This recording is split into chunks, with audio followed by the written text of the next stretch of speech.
Today we talking about Rage of the Dragons. So it's a Neo Geo game from 2002 that was meant to be a sequel to the Neo Geo Double Dragon fighting game. But IP rights at the time, they weren't acquired for whatever reason, so they had to go in a different direction. Though you still have Billy and Jimmy, and many other characters who seem to be related to characters from Double Dragon. I guess they were just too far along.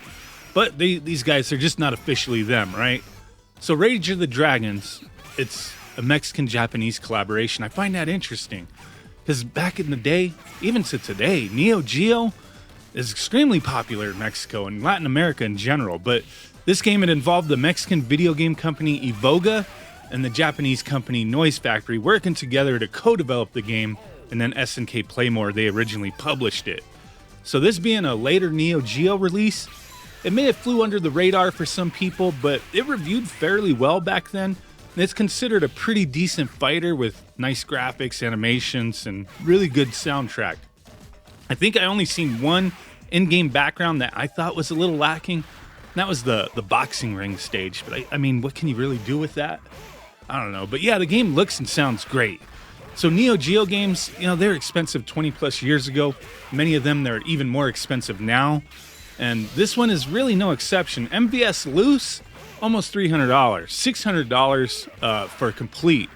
AES, the home console, loose like $1,000, complete $3,000. Freaking crazy, man. So it's cool that we now have an official re-release of the game for modern consoles. So today, I'm taking a look at the game for the Nintendo Switch. So I was provided a little review copy to take a look at. But this is not just some simple ROM dumped onto, modern consoles. There's quite a bit more to it than that. But before we get into what makes this release special, let's get to the basics of the game. So this is a tag team fighter that with this version, you have 16 playable characters to choose from, including some of the bosses, right? Each character has a recommended partner, but you could choose whoever you want to play with, whoever you want to tag team up. Each character plays different. Each has many different attacks and special moves. You also have a gauge that builds up so you can perform special attacks. You've got impact attacks, team duplex attacks, combos, team juggles, and a bunch more. This game, it's fairly deep with its fighting mechanics for sure, in my opinion. But if you're accustomed to Neo Geo fighters, it's not going to be too difficult to pick up and figure out. But the game, it also does have a nicely built out training mode with tons of features and options to play around with to help you learn the game.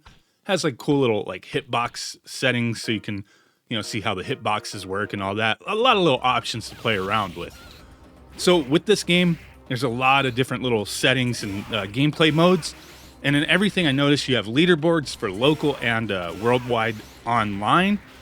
So as far as options in game, you got a bunch of visual options, stuff that you'd expect, like filters and aspect ratio options, pixel perfect, stretched if you like things stretched. I don't, but you got that. You got scan line, CRT, that stuff.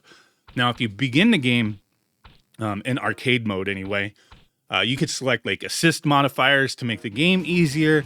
You could change the difficulty up or down. You also have move lists that you could display on screen for your fighters so you could quickly reference their moves without having to pause the game. I really love that option. I didn't realize you had that at first.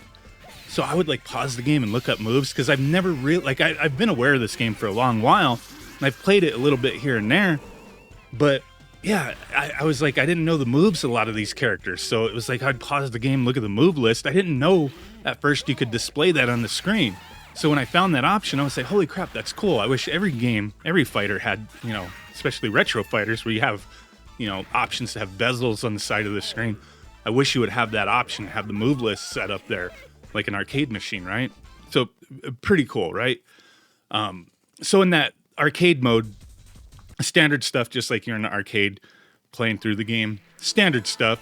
But the one thing with the arcade mode, like I said, you could change the difficulty, but just in normal, I think the standard, just difficulty 5 or something like that, just the middle level.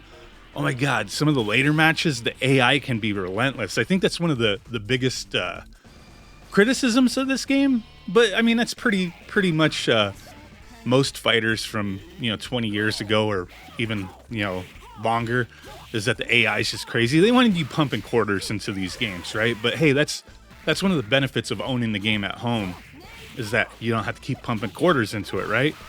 So you got that arcade mode. Then you also have this Dragons Challenges mode. This was kind of neat. It was kind of difficult playing it, but you have these different challenges where you defeat multiple teams, and then you fight against a Bubo. And you have different modifiers to your health and tag meter, like restoration, once you defeat enemies and whatnot.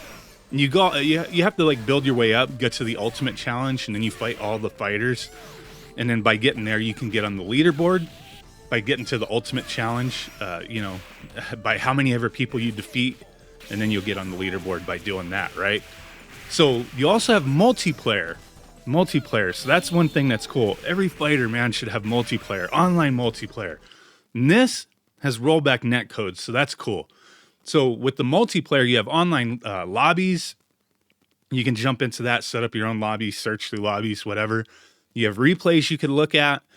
You have leaderboards as well, and then tons of other different little options. So I was playing this on the Nintendo Switch. Unfortunately, I cannot comment on any experience playing online because I could not get a match going. Even looking at the leaderboards, this game just came out, by the way. It just came out this week. And playing on the Switch, I looked at the leaderboards, the online leaderboards. There's maybe a couple people in Japan who placed on the leaderboards. So there's really not that many people who've picked this game up so far or who have actually gone online with it. I mean, as far as I could tell, right? I just haven't been able to play online. That's just the unfortunate reality of it. So I can't share my experience with that. And then the other thing is there's no crossplay. You're not playing with other consoles or PC or anything. So that's unfortunate. I wish that wasn't the case. I wish you could play with other consoles. That would open it up. But that seems kind of common with the Nintendo Switch anyway, with a lot of releases. And that just kind of sucks. It limits you, right? So that's what I'm hoping. Like, this game is cool. This game is really cool. So yeah, Rage of the Dragons Neo, the new version of the game, it's released now, digitally, for all modern consoles, PlayStation, Switch, got it on PC, that kind of thing. Physical, there's a new company called physicalmania.com. You can go to that website. They don't have it available yet, but they're going to be selling physical copies of this game at some point. You could sign up for their newsletter to be informed.